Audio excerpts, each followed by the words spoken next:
एक कला के बिछुरे बिकल होत सब ठाव। पांच तत्व का पुतला ये शरीर है, इसमें जीवात्मा निवास करता है। इसका नाम रखा गया मानुष। मानुष धरिया नाव, मनुष्य। मानुष का अर्थ होता है मनुष्य संबंधी, लेकिन अपभ्रंश में मानुष कहा जाता है।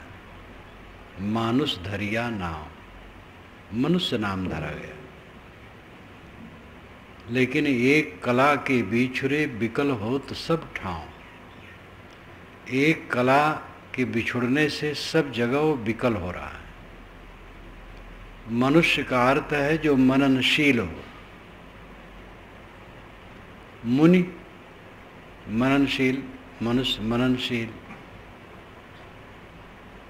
इसी में मनीषी शब्द कहा जाता है।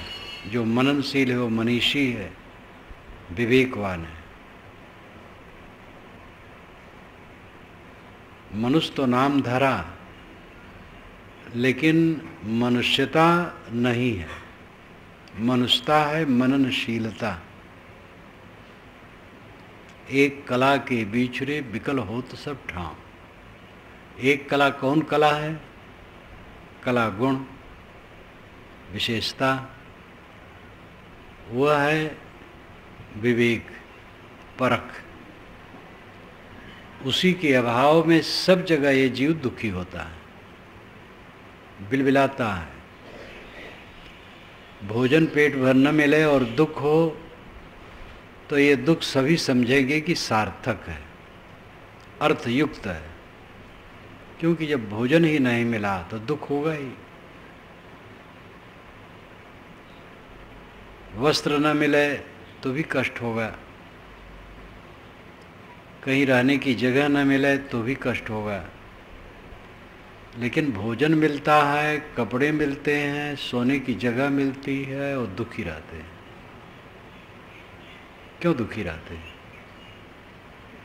क्योंकि एक कला नहीं है। एक कला के बिछुरे बिकल होत सब ठाव। एक कला विवेक कला, परख कला। परख की कला नहीं, विवेक की कला नहीं। इसलिए सब जगह दुखी है। समझदारी सही नहीं। गन्ने में जहाँ गांठ होती है वहाँ रस नहीं होता, जहाँ रस नहीं होता वहाँ गांठ होती है। हमारे जीवन में जहाँ दुख होता है वहाँ अविवेक होता है। लोग कहते कैसे न दुखी हूँ, धन की कमी है। आपसे कम धन वाले जी रहे हैं खुश होकर के। आप लोग भी जानते होंगे, मैं भी जानता हूँ। बहुत छोटा घर, संपत्ति नाम पर बहुत थोड़ा सा। संपत्ति तो है ही नहीं, मेहनत मजदूरी करते हैं बस, और खूब हंसते बोलते खाते गाते जीते। आपके धन कम है इसलिए दुखी हैं। आपसे बहुत कम धन वाले सुखी रह सकते हैं। आप कैसे नहीं सुखी रह सकते? विवेक नहीं। तुलना में लोग पड़े रहते हैं, दूसरे की तुलना। तुलना करे तो सदैव अपने से कम वाले की करनी चाहिए। जिसका मकान हमसे छोटा है, जिसकी संपत्ति हमसे छोटी है, जिसका परिवार, जिसका वैभव हमसे छोटा है, उसकी तुलना करना चाहिए, फिर दुख नहीं होगा। वो मियाँ की कहानी प्रसिद्ध है।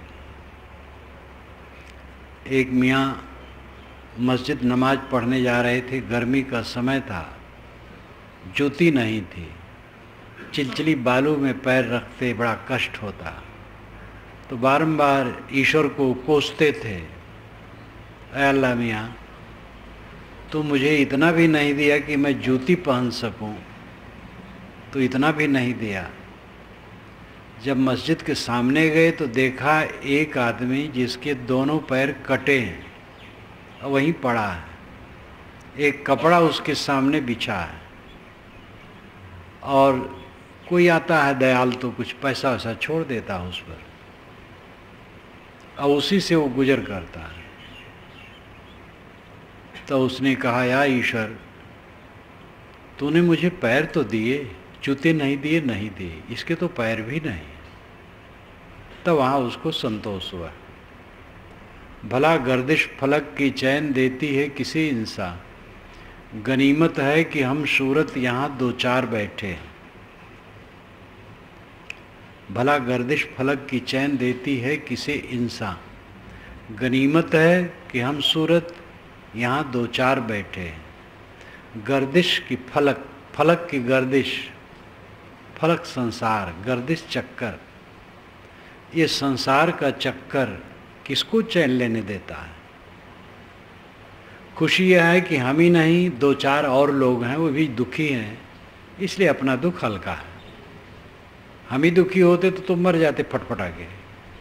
सब दुखी हैं, इसलिए आनंद आता है, कोई बात नहीं। दूसरे लोग भी दुखी हैं, कहते अपना घर जल जाए तो उतना दुख नहीं होता है, अगर पड़ोसी का बच जाए तो दुख होता है, और पड़ोसी का भी जल गया तो संतोष होता है।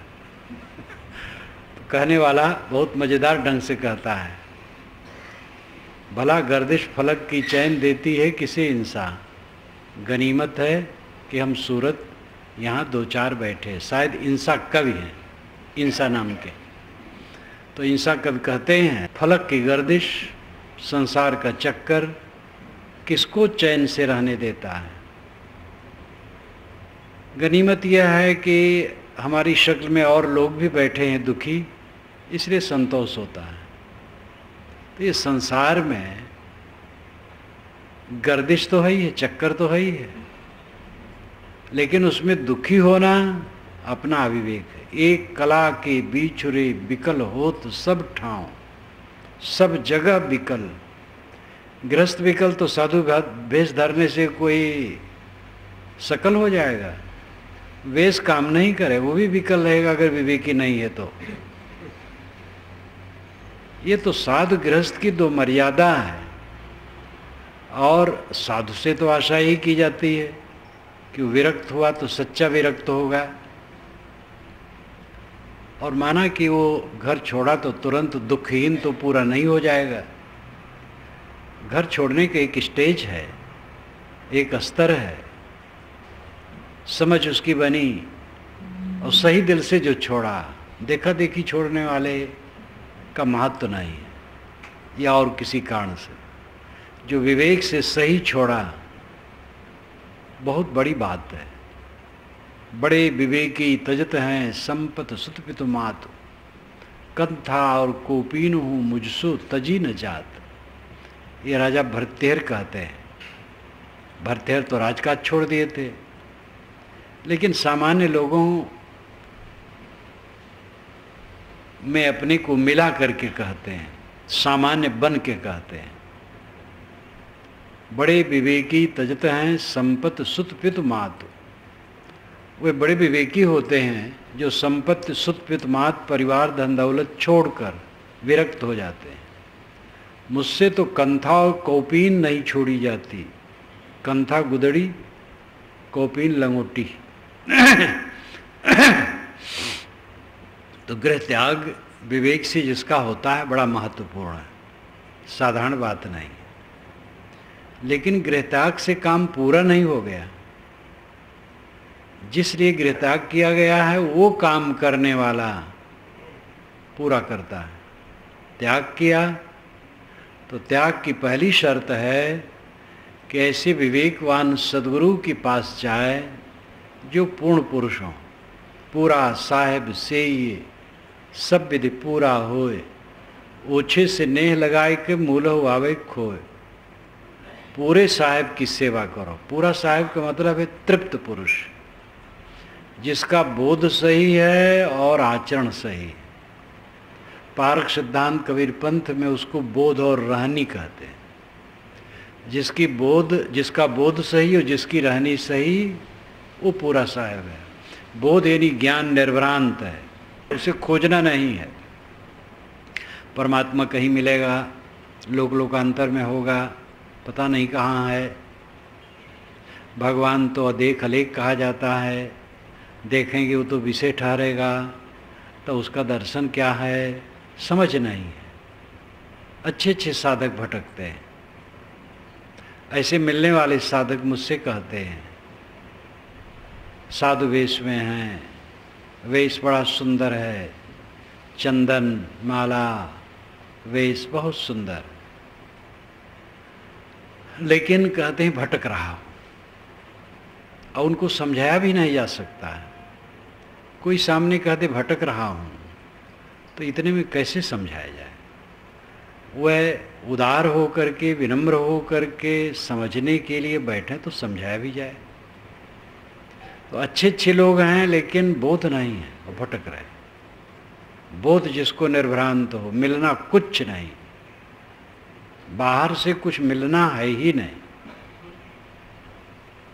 जो कुछ मिला है कबाड़ आज तक का, उसको फेंक देना। अस्वीकृत, कबीर की साधना अस्वीकृत। एक लेख मैंने बहुत पहले पढ़ा था, कबीर की साधना अस्वीकृत। क्या विषय रहा, किस ढंग से लिखा था याद भी नहीं, हेडिंग की याद है, लेकिन उसमें तो हम लोग जी रहे हैं। सन 50 में कबीर साहब की किरण मुझे मिली, तब से उसमें जी रहे हैं। तो अस्वीकृत का अर्थ करना अब कोई दुरूह नहीं। अस्वीकृत, सब कुछ की अस्वीकृत कल्याण है। ख्याल आते हैं आपको बेकार का, अस्वीकार दो, न सोचो। आपका अपमान किसी ने किया था, उसका ख्याल आया, न सोचो। ख्याल करोगे, वही याद करोगे देर तक, तो उद्वेगित भी हो सकते हो, उसके लिए मैल भी बना सकते हो, समय बर्बाद होगा, मन बर्बाद होगा। ख्याल आए न सोचो। न सोचना सरल है, लेकिन ये विवेक जगने पर हो, करते करते होगा। विवेक भी एक लागे नहीं जगता, करते करते जगता है। आपने किसी का अपमान किया तो आप चाहते हैं, जब आपको ख्याल आया कि ऐसा नहीं करना चाहिए। हर आदमी में ब्रह्म बैठा है, अपनी गलती का एहसास होता है। जोश में किसी का अपमान किया, पीछे लगा इस ढंग से नहीं कहना चाहिए, तो आप यही चाहते हैं जिसका मैंने अपमान किया वो चित्त से उतार दे, भूल जाए। तो आपके लिए भी किसी ने अगर अपमान किया है, वो भी यही चाहेगा कि आप भूल जाएं। और न भी चाहे, अगर वो हठी है, मूढ़ है, तो आपको उतार देना है। वैर से वैर शांत नहीं होता। तथागत बुद्ध ने कहा, वैर से वैर शांत नहीं होता, वैर अवैर से शांत होता है। अगर हम किसी के लिए अपने मन में बुराई भरेंगे तो हमें जलाएगी वो, उसका कोई नुकसान नहीं होगा, हमें जलाएगी। तो मन में गलत ख्याल आया, न सोचो, छोड़ दो। There is nothing neither good or bad, but thinking makes it so. There is nothing either good or bad, but thinking makes it so. कुछ अनुकूल प्रतिकूल नहीं है, सोचना ही उसको बनाता है। हमारे सोचने का तरीका ठीक हो जाए, हर जगह आनंद है। विकल हो तो सब ठाव। कारण है कि एक कला बिछुड़ गई है, परख कला, विवेक कला। सदैव विवेक में जियो। गलत जो दुख देने वाली याद है आवे, तुरंत छोड़ दो, बस कुछ तकलीफ नहीं होगी। और याद करते रहोगे तो मूलबद्ध हो जाएगी वो याद, अब आपको रुलाएगी। लिप्सा की वासना याद आई, तुरंत छोड़ दो, काम वासना। गृहस्थ को भी क्या हरदम काम का चिंतन करना चाहिए? नीत से देखा जाए तो संतान के लिए नर नारी का संयोग है। अधिकतम जानवर नरमादा गर्भाधारण के लिए संयोग करते हैं, बाकी नहीं। ये आदमी पागल है, महालंपट, जो अपने को निरंतर छीण करता है। काम वासना की याद आई, छोड़ दो, तुरंत छोड़ो। मन में विकार आएगा, विकार में देर तक सोचोगे तो उत्तेजना भी आएगी। काम विकार आए तुरंत छोड़ दो, द्वेष आए तुरंत छोड़ दो, चिंता की बात आई तुरंत छोड़ दो। एक काम करो, यही अस्वीकार अस्वीकार अस्वीकार, बस बेड़ा पार, दुख होगा ही नहीं। दुख क्यों हो? दुख वाली बात याद मत करो, याद आए तो न याद करो, तुरंत छोड़ दो। एक कैसे कब शक्ति मिलेगी? इसी कमजोरी में शक्ति करते करते, कमजोरी में अभ्यास करते करते शक्ति बढ़ेगी। मुक्त जन्म मही जान, ज्ञान खानी अगहानी कर, जहाँ बस शंभु भवानी, सो काशी सेई कसना। ये गोस्वामी जी ने दोहा कहा है रामचरितमानस में। मुक्ति जन्म मही जानी, काशी मुक्ति का जन्म स्थान है। मुक्ति जन्म मही जानी, ज्ञान खानी अगहान कर, ये ज्ञान की खानी है काशी और पाप का नाशक है। जहाँ बस शंभु भवानी, शंभु और भवानी यहाँ बसते हैं। सो काशी से ही कसना, ऐसे काशी का सेवन क्यों न करो? काशी की तो इतनी महिमा गाए हैं। काशी, अभिमुक्ति,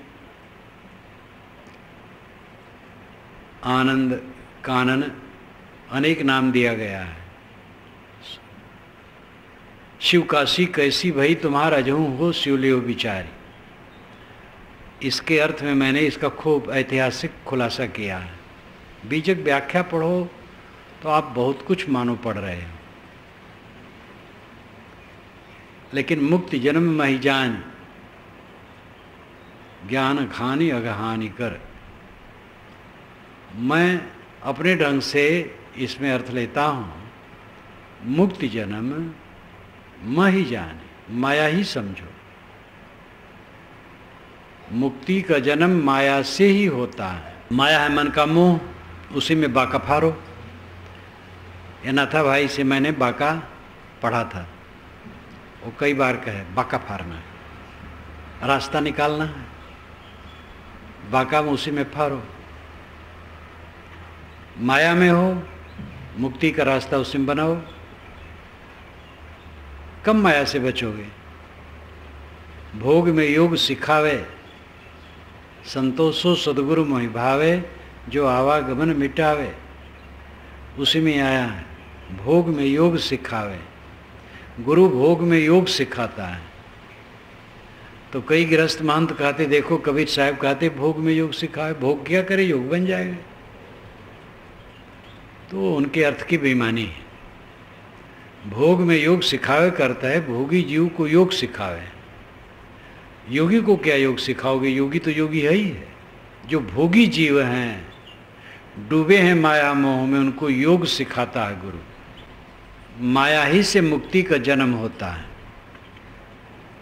माया मोह भरे मन में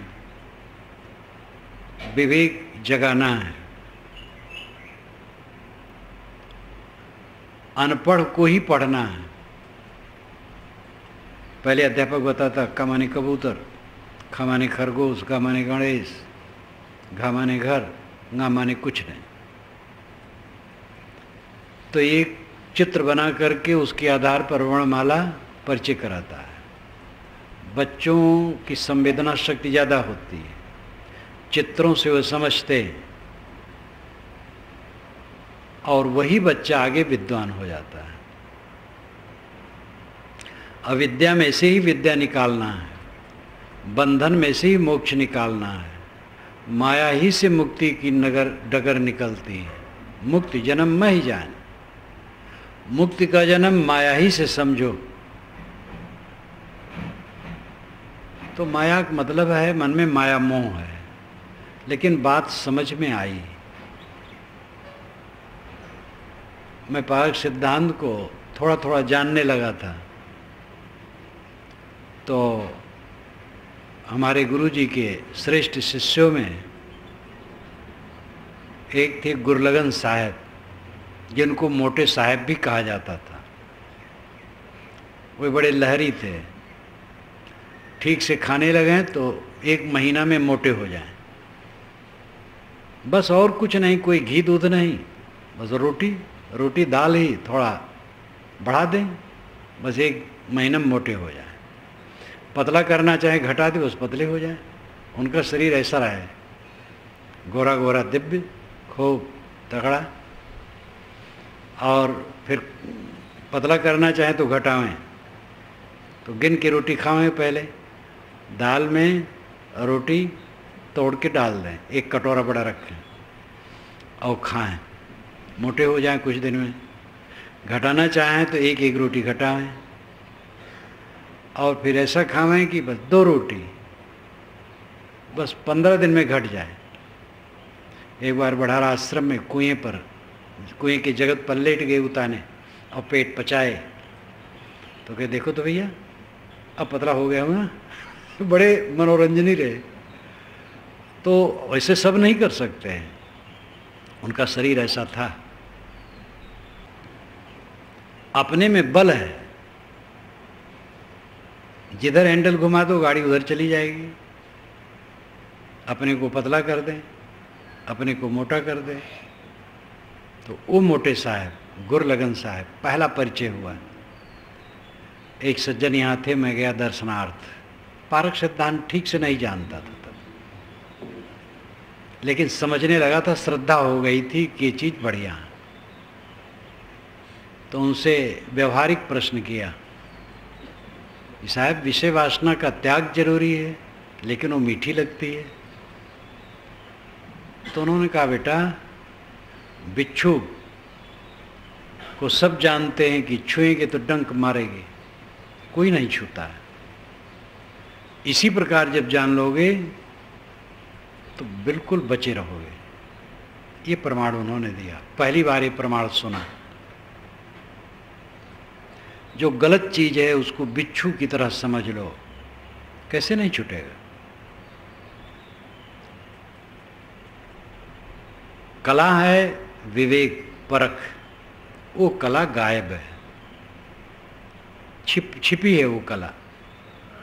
है तो कला सब में, परख विवेक सब के अंदर में है, लेकिन वो छिपी है, उसी को जगाना है। सब ठाव ये जीव विकल है।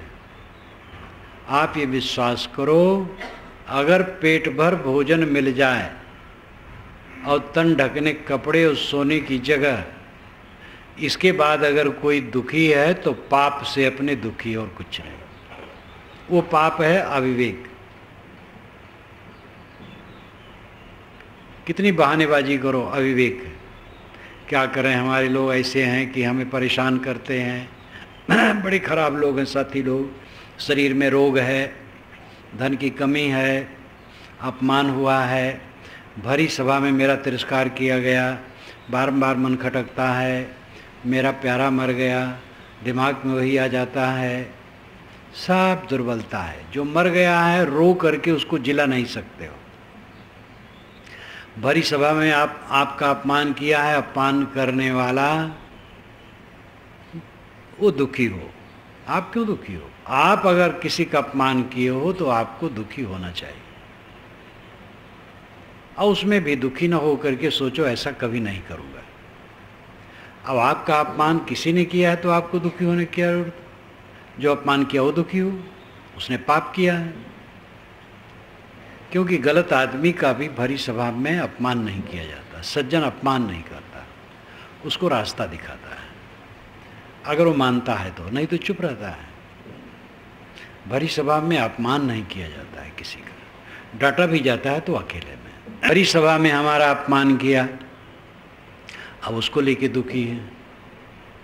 जो अपमान किया वो दुखी हो, उसकी कमजोरी थी, उत्तेजना में था, उसने किया, अपनी भंगार खोली सबके बीच में।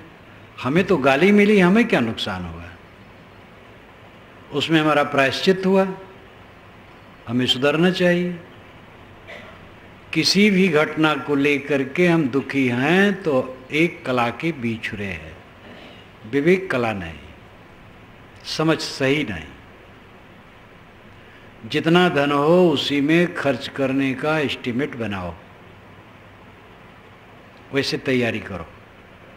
दाल भात रोटी सब्जी घी दूध दही खाओ, पैसा है तो कोई बात नहीं, बढ़िया। घट जाए तो दाल भात रोटी सब्जी बहुत समझो, और घट जाए तो दाल रोटी बहुत समझो, और घट जाए तो नमक रोटी बहुत समझो। नमक रोटी मिलना चाहिए। और ये सब मिलता है। दुखी तो है बस वही कला के बिछुड़े, विवेक नहीं, बहानेबाजी है, समझ ही कमजोर है। क्या करें, उन्होंने अपमान कर दिया, सबके बीच में कह दिया। अब दिमाग में बारंबार आता, सब हमें ऐसे समझते होंगे, सब तुम्हें जीवन मुक्त समझे तो तुम्हें शांति मिल जाएगी। सबको समझा करके कृतार्थ होना चाहते हो, वीर बनो। जिसके हृदय में विवेक की कला जग जाती है वो कभी दुखी नहीं होता। एक कला के बिछुड़े बिकल हो तो सब ठाव, सब ठाव शब्द में और एक कला के बिछुड़े दोनों में बहुत अर्थ गर्भित है। एक कला विवेक की कला, परख की कला, सब ठाव, कोई स्थान बाकी नहीं है। गृहस्थी में रहेगा तो दुखी रहेगा, विरक्त हो जाएगा तो भी दुखी रहेगा। वेशधारी सुनने से क्या होगा? काम पूरा किया नहीं, यहाँ भी रोता रहेगा, कलपता रहेगा।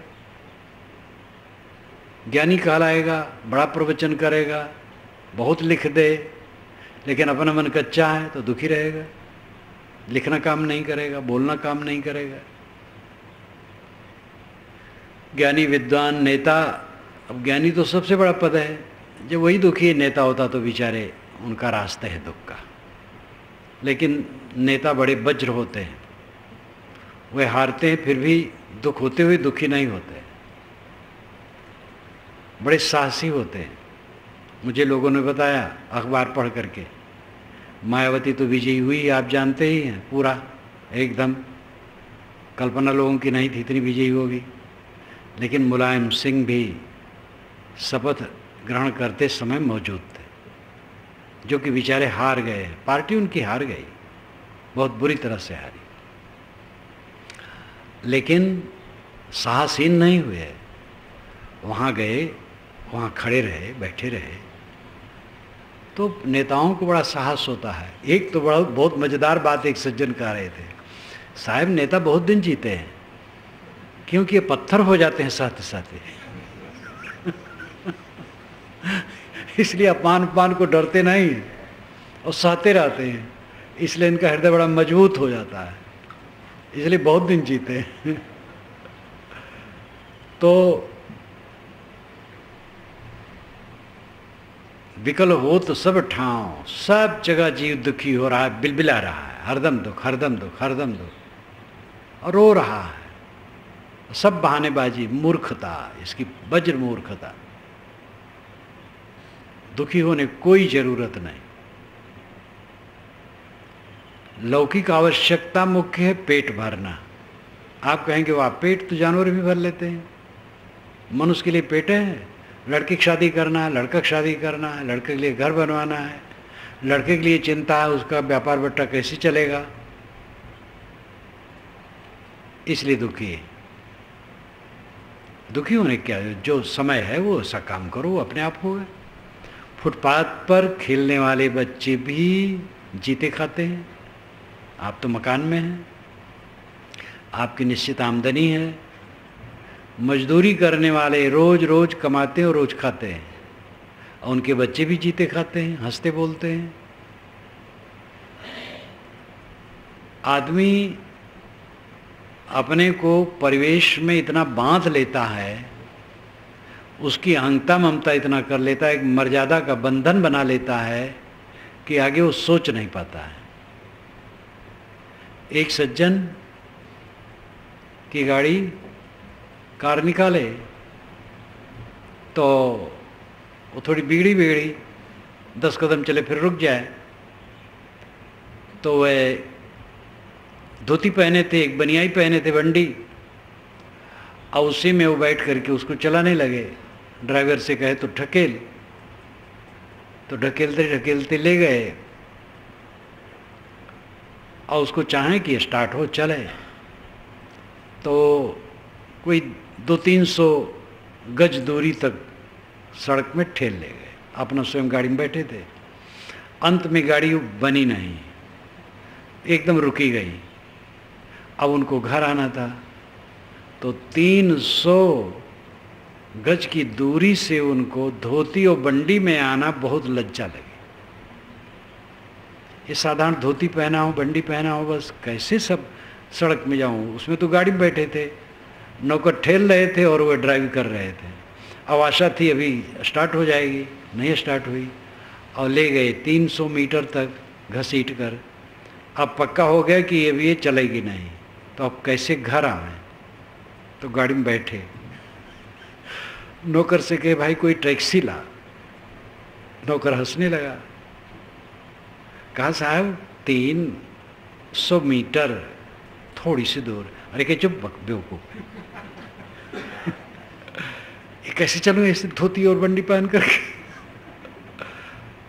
अभी ये सब क्या है, आदमी अपने को इतना बांध लेता है।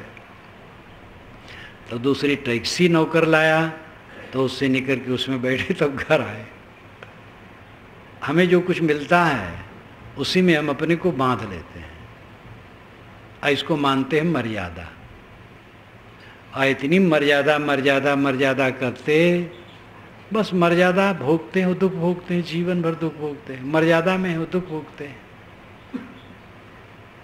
2 महंत जब एक जगह, मैंने कहा था 2 महंत जब मिले, एक महंत तो बाहर से आए थे, आचार्य को थोड़ा बड़ा नाम, और एक महंत आचार्य तो वहीं के थे। तो अब उनके अनुगामी कहे कि हमारे गुरुजी तो इतनी दूर से आए हैं, सैकड़ों किलोमीटर से, अब वे सीधे वहीं चलेंगे तो भाई ठीक नहीं है, वे भी चले। तो जो सुने तो महंत अपने आश्रम से निकल कर आए, तो गली में दोनों मिले, तो दोनों की नाक रह गई, बल्कि जो आए थे उनकी नाक रह गई। अब अगर सीधे उनके जगह पर पहुंच जाते तो उनकी नाक कट जाती। ऐसा है महंतों के चक्कर में। मैं पहली बार महंतों की लीला बड़ौदा में देखा था 73 में, उसके पहले नहीं जानता था। तो भोजन में जब बैठा तो ये हुआ कि दाहिने कौन बैठेगा, बाएं कौन बैठेगा। पाटला किनका एक सूत पतला है, ऊंचा कम है, और थाली किसकी पहले सामने आएगी। हमारा भंडारी थाली लेके आने लगा तो दूसरे महंत के साधे ने रुको रुको रुको रुको, तो वो अब तो जाने नहीं हमारा साधे, तो वो थाली लेके वो महंत को दे दिया, तब कहा आप ले जाओ।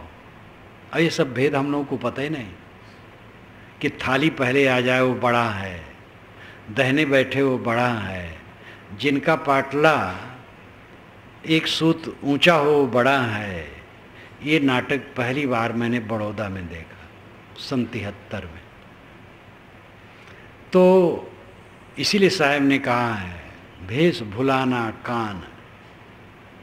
भेषधारी लोग मर्यादा में भूल गए, और केवल भेषधारी नहीं, सबकी दशा है। वो तो पहले मैं गृहस्थ का उदाहरण दिया, अब साधु का उदाहरण दिया। दोनों भटके हैं, साधु गृहस्थ। जो साधना में न चले, साधु गृहस्थ दोनों भटके हैं। राम रहस्य साहब ने बहुत बढ़िया कहा है, साधु गृहस्थ दोनों भटके हैं और दोनों के लिए गुरुपारक रास्ता है। और दोनों को साहब ने एक रास्ता दिखाया। क्या गृहस्थ, क्या विरक्त गृह रूप, चाहे गृहस्थ हो चाहे विरक्त हो, दोनों के लिए गुरुपारक रास्ता है। तो मर्यादा में हम अपने को बांधते चले जाते हैं और उसके ऊपर उठते ही नहीं हैं। लेकिन तब कुल की का लाज है, जब लय धरा मसानी। कबीर देव ने साखी में कहा है, तब तुम्हारे कुल की और मर्यादा की क्या स्थिति रहेगी जब तुम्हारी लाश को शमशान में लोग लिटा देंगे? कौन सी मर्यादा रहेगी? किस मर्यादा में उलझे हो? सारी मर्यादा औपाधिक है। उपाधि, संबंध, विशेष अवस्था, जोड़।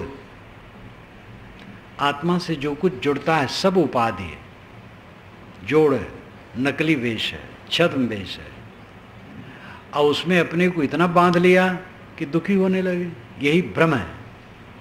जीवन भर आदमी भ्रम में जीता है।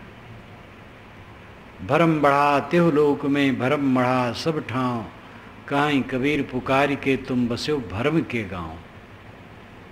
भरम इतने नहीं, भूत प्रेत का भ्रम कट गया, बस भ्रम से ऊपर हो गए। भूत प्रेत का भ्रम भी कम नहीं है। अच्छे अच्छे विद्वान उसमें लटके हैं। भ्रम अनेक प्रकार के हैं, लेकिन भ्रम के पर्दे पर पर्दे हैं। सारे भ्रमों के पर्दे को जो फाड़ देता है वो ऊपर उठता है। आदमी जीवन भर भ्रम में जीता है। शरीर में नहीं हूं। 5 कोषों का वर्णन ये बहुत पुराना है। पारक सिद्धांत में भी इसका विश्लेषण किया जाता। पुराने पारखी संत तो बहुत करते थे। पुराने ग्रंथों में तो 5 कोषों का कोष्टक भी दिया जाता था, त्रिज्या में भी है। अब इधर वो सब छोड़ दिया गया, सरल व्याख्यान दिया जाता है। लेकिन वो 5 कोषों का वर्णन बड़ा मार्मिक है।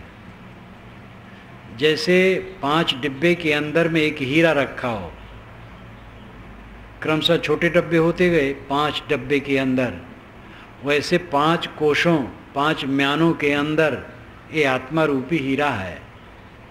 ऊपर का कोष ये मिट्टी का लौंदा अन्नमय शरीर है, जो अन्न से निर्मित होता है, अन्न से जीता है, और अन्न न मिले तो मर जाता है। ये अन्नमय कोष एड़ी सी चोटी तक काया है। दूसरा कोष प्राणमय है, जो वायव्य अंश शरीर में है, हवा का अंश जितना शरीर में है वो प्राणमय कोष है। और तीसरा मनोमय कोष, स्मृतियों का जितना विस्तार है वो मनोमय कोष है। और चौथा विज्ञानमय कोष, ये बुद्धि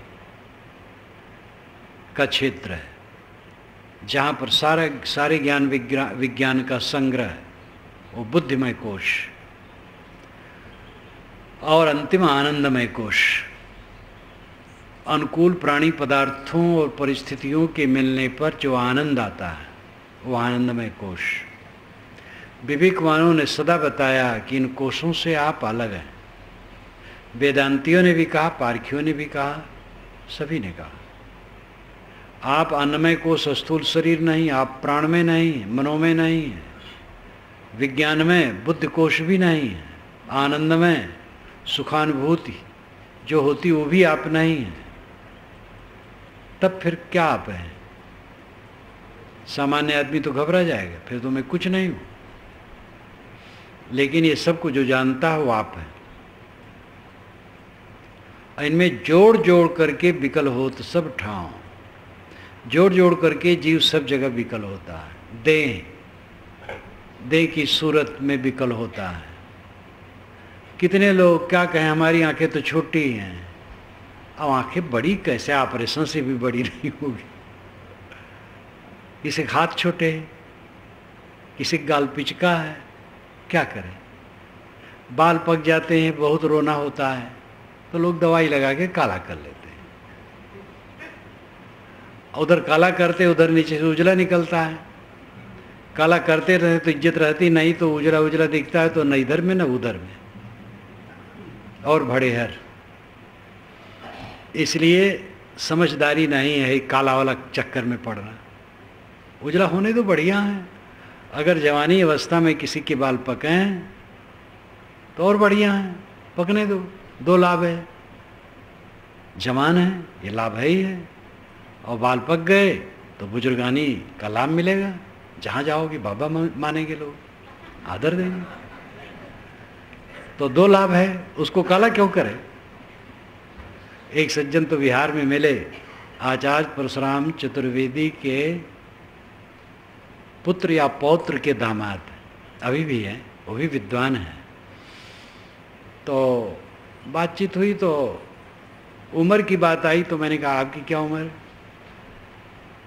कहे महाराज मैं तो लोगों से कह देता हूँ 55, लेकिन 45 है। हम कहे क्यों। कहे जब मैं 45 कहता हूँ तो लोग कहते अरे यार तुम घटा करके क्यों कहते हो। तब मैं कहता अच्छा भैया तो मैं 55 कहा करूँगा। उनके बाल पके पके तो 55 जैसे लगे, लेकिन 45 के रहे। तो हम अपने आप को इतना जोड़ते जाते हैं इस हड्डी मांस में, प्राण में, मनोमय में। ज्ञानियों ने कहा है विज्ञानमय कोश तुम नहीं हो, तुम्हारा स्वरूप ज्ञान है, ठीक है, लेकिन उसके संपर्क से जो बुद्धि में ज्ञान का खजाना इकट्ठा होता है वो लौकिक है, उसमें अपने को न जोड़ो। शास्त्रों की बहुत याद हो गई है, व्याख्यान की शैली बड़ी तीव्र हो गई है, ये सब जड़धारित हैं। और यंत्र बिगड़ा तो ये सब बिगड़े, इसका अहंकार न करो। 33 भाषाओं का विद्वान महापंडित राहुल सांकृत्यायन सब भूल गया था। लोग कहते थे भिक्षु धर्म रक्षित, यहाँ काशी के सारनाथ के वो विद्वान थे, और वहाँ के बोधि सभा के अध्यक्ष और महाविद्यालय के प्रिंसिपल अच्छे विद्वान थे, उनकी पुस्तकें भी काफ़ी हैं, त्रिपिटकाचार्य कहलाते थे। उन्होंने मुझसे कहा था, शायद 71 की बात है, कि राहुल सांकृत्यायन अगर जी जाते और स्वस्थ हो जाते तो उनको फिर से क ख पढ़ाना पड़ता।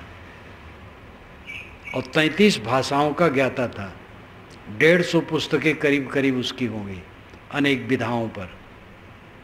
दर्शन दिग्दर्शन उसकी बड़ी पुस्तक है, जिसमें भारतीय दर्शन, यूनानी दर्शन, यूरोपीय दर्शन, इस्लामी दर्शन, इन सभी दर्शनों का वर्णन है।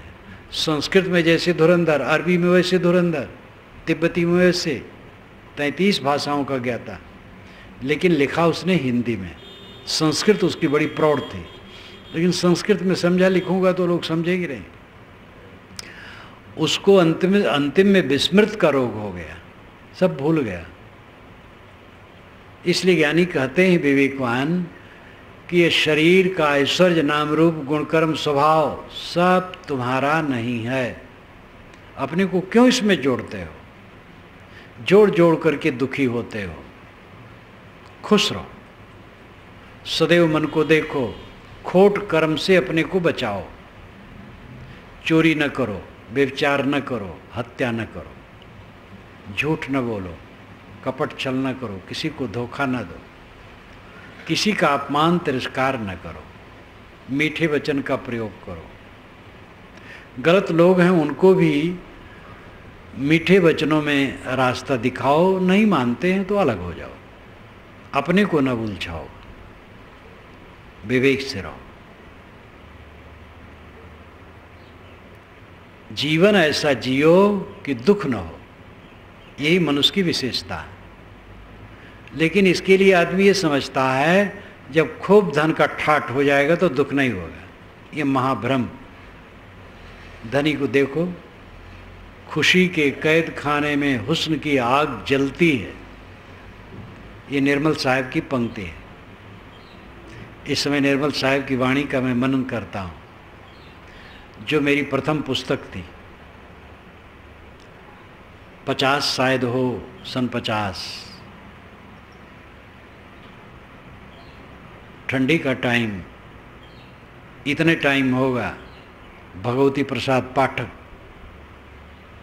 मेरी उम्र तो उस समय 17-18 की थी, अब वह 50 से 55 होंगे। निर्मल सत्यज्ञान प्रभाकर लेके आए, देखो भैया देखो, ये पुस्तक देखो, ये पुस्तक देखो। तो लिया, देखने लगा। और उस समय तो खूब भक्ति भावना में रम रहा था। मेरी चोटी 1 फीट लंबी रहती थी, और गोखुर बराबर चौड़ी, और संध्योपासना, नाम जप, विष्णु शिव राम और कृष्ण 4 की उपासना, गायत्री जप, ओम नमो भगवते वासुदेवाय जप, और राम नाम जप, ओम नमः शिवाय जप, ये 4 जप चलते थे हमारे। उस अवस्था में मुझे ये पुस्तक मिली, पढ़ने लगा तो इसमें खंडन भी और तर्क बड़ा यथार्थ। तो मैंने कहा इसको जरा दे दो, मैं पढ़ूं। कह नहीं, पढ़ने किसको नहीं दूंगा, आज ही लौटाना है जिसकी पुस्तक है, बस तुम्हें दिखा दिया। तो देख लिया और ले गए। फिर पीछे मैं खोजने लगा तो एक महात्मा मिल गए, धनौती शाखा के घम्हा बाबा, गोरे गोरे, 70 वर्ष के रहे लेकिन 100 वर्ष का बतलाते थे। महात्मा लोग अपना समय बढ़ा के बताते, वो वेश्या अपना समय घटा के बताती। वैसे अगर 60 वर्ष की है तो कहेगी मैं 35 वर्ष की हूँ। और महात्मा लोग, सब महात्मा नहीं, श्री विशाल साहब से एक महात्मा कहे साहब आपको हम लागित हुई कि 50 वर्ष के हैं, लेकिन हम 70 वर्ष के हैं ना साहब, वहाँ की भाषा में कहे। तो साहब चुप रहे 1 मिनट, फिर बोले। तो हिंदी में कहूँ, वह लखनवी भाषा में बोले लेकिन मैं हिंदी में कहूँ। उन्होंने कहा कि हाँ ऐसा होता है, और हम ही को तुम समझोगे कि 80 वर्ष के होंगे लेकिन हम 200 वर्ष के हैं। तो वो समझ गए, हमारा उत्तर हो गया। उन्होंने व्यंग किया कि तुम अपना बढ़ा करके क्यों कहते हो। तो व्यंग में उन्होंने कहा, उस समय साहब 80 वर्ष के थे, तो कि तुम मुझे समझते होगे 80 वर्ष के हैं लेकिन हम 200 वर्ष के हैं। तो समझ गए कि साहब ने हमारे ऊपर व्यंग किया है। तो बढ़ा के कहने क्या, तो घमा बाबा अपनी उम्र ज़्यादा बताते थे। वो मिले तो उनका अहंकार, ओह त्यागी रहे, त्यागी को अहंकार भी चाहिए। तो मैंने कहा साहब निर्मल साहब की पुस्तक, अरे कहीं निर्मल साहब तो हमारे साथ रहते थे, वे बच्चे थे, थोड़ी उम्र के थे, और मैं उनके लिए रोटी रखता था, और बड़े क्रांतिकारी थे। जहाँ पहुँचते थे वहाँ पर सब साधु भगत खुश हो जाते थे कि अब ज्ञान की बात सुनने को मिलेगी। और वो तो मेरे साथ रहे हैं। फिर वो पुस्तक निकाले और दिए, तो उनसे मैंने लिया। और पहली पुस्तक जो पढ़ा पारक सिद्धांत के, निर्मल सत्यज्ञान प्रभाकर, तब तर्जा। तो निर्मल सत्यज्ञान प्रभाकर मैं इस समय मनन करता हूँ। उसमें यह है, खुशी के कैद खाने में हुस्न की आग जलती है। एक पंक्ति कितनी विदग्धात्मक है, खुशी के कैद खाने में हुस्न की आग जलती है। लोग सांसारिकता की खुशी के कैद खाने में बंद हैं, और उसमें हुस्न की, हुस्न नाम सुंदरता, रमणीयता की आग जल रही है। जैसे पतंगे दीपक की ज्योति में कूद कूद करके जलते हैं, खुशी के कैद खाने में हुस्न की आग जलती है। अविवेकी जीव एक कला के बीच रे विकल होत सब ठाव। विवेक की कला नहीं, गलत याद मत करो, गलत चीज मत देखो, गलत बात मत सुनो, गलत बात मत बोलो, कभी कठोर न बोलो। दुश्मन से भी कठोर, दुश्मन कोई है नहीं। किसी ने हमारे विरोध के लिए अगर बीड़ा उठा लिया है तो उसका विचार है, उससे भी कठोर क्यों बोले। कठोर बोलने से तो अपना मन खराब होगा। कभी कट न बोलो, किसी का अपमान न करो, इंद्रियों को संभाल के रखो, गलत न सोचो, गलत न देखो, गलत न बोलो, सब समय सुखी। सोचने पर ध्यान दो, कोई गलत बात दिया है हटा दो, जिससे दुख उत्पन्न होने वाला हो, ऐसा कुछ भी स्मरण आए उसको छोड़ दो। और आपको ये शक्ति कैसे मिलेगी? करते करते मिलेगी। पहले तो नहीं मिलेगी, पहले लगेगा कि ये बड़ा मुश्किल है, क्योंकि जिसको आप छोड़ना चाहोगे वही बारंबार सामने आएगा। और आप हार जाओगे कि ये होगा नहीं, लेकिन मैं विश्वास दिलाता हूँ, उन रास्तों से होके मैं गुजरा हूँ और जो चाहिए उसका अनुभव करता हूँ। आप विश्वास करें, घबराएं ना, करते चलें, ऐसी शक्ति मिलेगी। कोई चीज़ याद होगी जो कि उचित नहीं है, तुरंत उसको आप छोड़ने की शक्ति रखोगे, शीतल रहोगे। गलत विचारों को याद न करना, उत्तेजना वाली बातों की याद न करना, ऐसी बात न सुनना, ऐसी बात न बोलना, ये शांति के लिए बहुत महौषधि है। ये विवेक की कला, परख की कला है। और इसकी शक्ति जब पूर्ण हो जाती है तब साधक दुखी नहीं होता, कभी नहीं दुखी होता। विकल हो तो सब ठाव, ये जीव सब ठाव दुखी है, लेकिन वो किसी जगह दुखी नहीं होता है। बड़ा से बड़ा अपमान पाने पर भी दुखी नहीं होता है, हानि होने पर दुखी नहीं होता है, शरीर में व्याधि लग जाए, व्याधि का दुख हिस्सा लेता है, मन से दुखी नहीं होता है। दुनिया में कोई वस्तु अपने अधीन थोड़े है, सब कुछ परतंत्र है, सब परिवर्तनशील है। इस परिवर्तन की धारा पर हम बैठे हैं और यहाँ पर स्थिरता की कल्पना अज्ञान की सिवा क्या है? सपने के समान सब क्षण ही में खो जाने वाला है। सपना तो खो जाता है तो इस सपने की याद आती है, और ये खो जाएगा तो याद नहीं आएगी। जो मर गए उनको कभी उन दुनिया की याद आएगी? जो लोग छोड़ के जाते हैं घर द्वार की, फिर कभी याद करते हैं? गांठी बात खर्च नहीं पठियो बहुर न कियो फेरा। गांठी बात करके वे नहीं भेज सकते, ना आप उनको भेज सकते हैं। सपने की माया, सपने की माया सपने से जागने पर नहीं रहती है, लेकिन याद होती है। यदि वो झूठी है लेकिन याद होती है। और ये जागृत की माया सो जाने पर तो याद भी नहीं होती है, और मर जाने पर तो सदा के लिए खो गई। क्या इस दुनिया के लिए शोक और मोह और दुख? किस बात को लेकर के? तो विवेकी बनो, और इसके लिए जो मैं बराबर कहा करता हूँ उस पर ध्यान दो।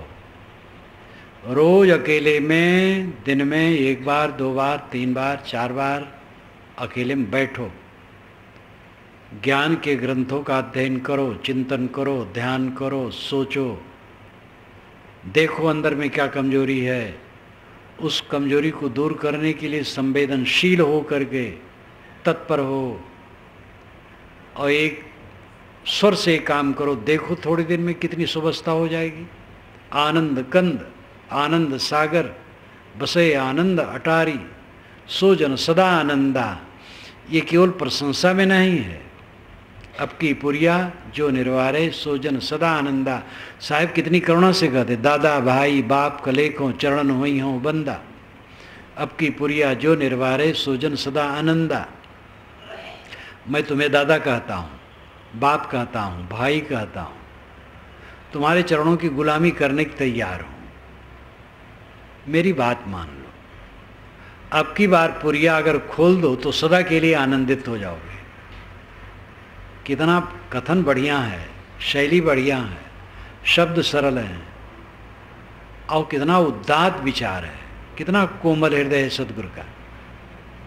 शिष्य के लिए, साधकों के लिए कैसा सरल हो के कहते हैं।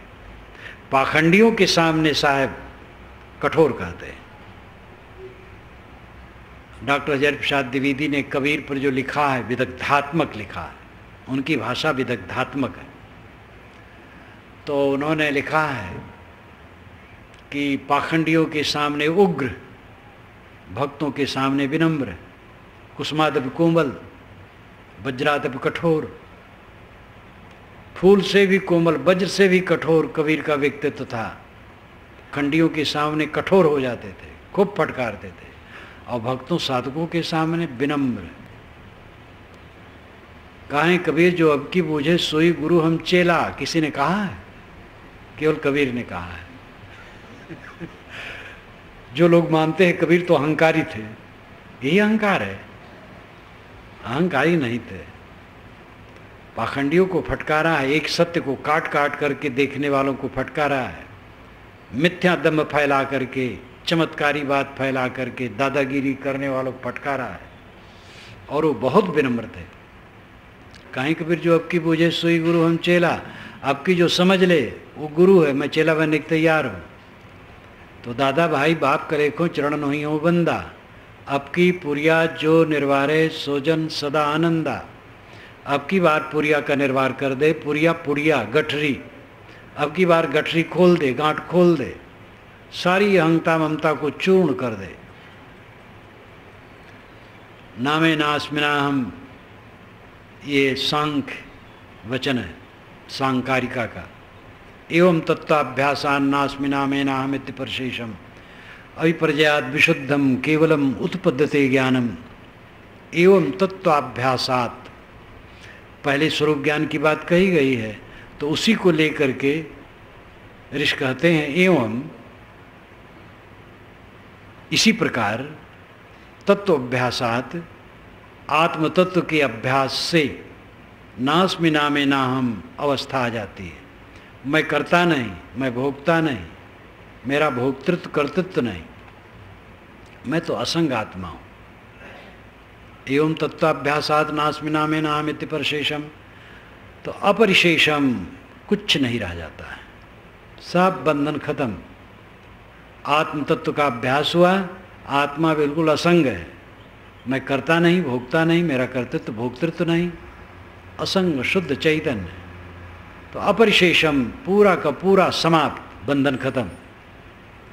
एवं तत्वाभ्यासान नास्मि नामे नाहमित्य परशेषम अविपर्जयात विशुद्धम, अविपर्जयात, अविपर्जय होने से, विपर्जय नहीं रहा। विपर्जय है मैं देह हूँ, मैं साधु हूँ, मैं गृहस्थ हूँ, मैं विद्वान हूँ, अविद्वान हूँ, सुखी हूँ, दुखी हूँ, रागी हूँ, विरागी हूँ, ये सब विपर्जय है। मैं सब कुछ नहीं हूँ, शुद्ध चैतन्य मात्र हूँ। तो अविपर्जयात, अविपर्जय हो गया, विपर्जय नहीं रहा, सही हो गया, आत्मस्तित्व मात्र का बोध है, इसलिए विशुद्धम, विशुद्ध अवस्था आ गई। अविपर्जयात विशुद्धम केवलम उत्पद्यते ज्ञानम, केवल ज्ञान का उदय हो गया, अकेलेपन का बोध। आजकल में देह छूट जाएगी, अकेला हो जाएगा जीव, लेकिन वासना बस फिर नत्थी होके भटकेगा। ऐसा अकेले बनो इसी जीवन में, सदा अकेली अकेला, हर समय अकेला अपने को समझो, अंत की अवस्था को देखो। मृत्यु को जो देखता है वो अमृत को देखता है, जो मृत्यु को देखता है वो निर्भय हो जाता है। एक कला के बिछुरे बिकल होत सब ठाव, पांच तत्व का पुतरा मानुष धरिया नाव। पांच तत्व का पुतला है शरीर, इसका नाम रखा गया मनुष्य। मनुष्य मननशील, लेकिन ये अभागा, एक कला के बिछुरे, विवेक कला नहीं, परख कला नहीं, इसलिए सब जगह रो रहा है, बिलबिला रहा है, ये इसकी हार है। कहीं भी अगर आप दुखी होते हैं तो हार गए, सब समय आनंद मग्न रहो, सोजन सदा आनंदा।